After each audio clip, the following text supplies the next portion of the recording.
مسجد نبوی کا صحن تھا اور ایک شخص کونے میں بیٹھ کے دعا مانگ رہا ہے. ذرا اس کے دعا کے لفظ سنیے. اللہم انی اسألک بانک انت اللہ. اے اللہ میں تجھ سے اس لیے مانگتا ہوں کہ تو میرا اللہ جو ہے. ذرا غور کیجئے. میرے والد گرامی فرماتے تھے کہ بیٹا باپ سے کہے کہ ابا جی میں آپ سے اس لیے مانگ رہا ہوں کہ آپ میرے ابو جو ہیں، تو باپ کو اپنا وجود بیچ کے بھی دینا پڑا تو اس کی ڈیمانڈ پوری کرے گا. تو اس لفظ ہی ایسا کہہ دیا کہ ابو میں آپ سے اس لیے مانگ رہا ہوں کہ آپ میرے ابو جو ہیں، تو میں نے آپ سے ہی مانگنا ہے. تو بندہ کیا کہہ رہا ہے؟ اللہم انی اسألک بانک انت اللہ. اللہ میں تجھ سے اس لیے مانگ رہا ہوں کہ تو میرا اللہ جو ہے. لا الہ الا انت، تیرے علاوہ کوئی ہے بھی تو نہیں. انت الاحد الصمد الذی لم یلد ولم یولد. تو ایک ہی ہے، واحد ہے، اور کوئی ہے ہی نہیں جس در پہ جاؤں. کوئی چوکھٹ نہیں ہے جہاں دامن پساروں، کوئی دہلیز ہی نہیں ہے جہاں جھولی پھیلاؤں. تو بے نیاز ہے اور تجھے نہ کسی نے جنم دیا اور نہ تو نے کسی کو جنم دیا. مالک میں تیرے حضور دعا کر رہا ہوں. یہ وہ دعا کر رہا تھا کہ میرے حضور نے سن لی.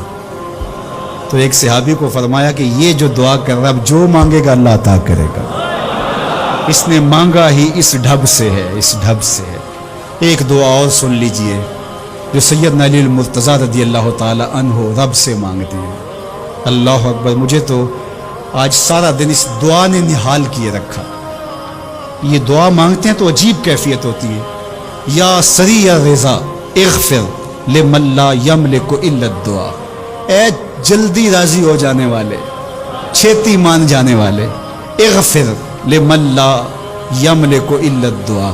اسے معاف کر دے جس کے پاس دعا کے علاوہ سہارا ہی کوئی نہیں، جس کے پاس دعا کے علاوہ کچھ ہے ہی نہیں جو پیش کر سکے.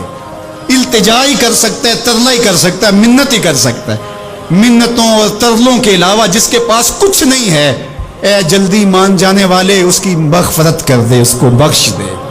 اللہ اکبر. تو وہ کریم ہے، وہ کہتا ہے میرے در پہ آؤ تو صحیح، کوئی جھولی پھیلاؤ تو صحیح. ہم تو مائل بکرم ہیں، کوئی سائل ہی نہیں. راہ دکھلائیں کسے راہ رب منزل ہی نہیں. کوئی آئے تو صحیح، جھولی پھیلائے تو صحیح، کوئی طلب تو کرے. دنیا والوں سے مانگیں تو ناراض ہوتے ہیں، اللہ سے نہ مانگیں تو ناراض ہوتا ہے. اللہ کہتا ہے مجھ سے نہ مانگو گے تو پھر کس در پہ جاؤ گے؟ قل ما یابو بکم ربی لولا دعاؤکم. اگر تم نہیں مانگو گے تو پھر وہ بھی پرواہ نہیں کرے گا. تم مانگتے رہو گے، جھولی پھیلاتے رہو گے، وہ اپنی رحمتیں تمہارے دامن میں ڈالتا رہے گا.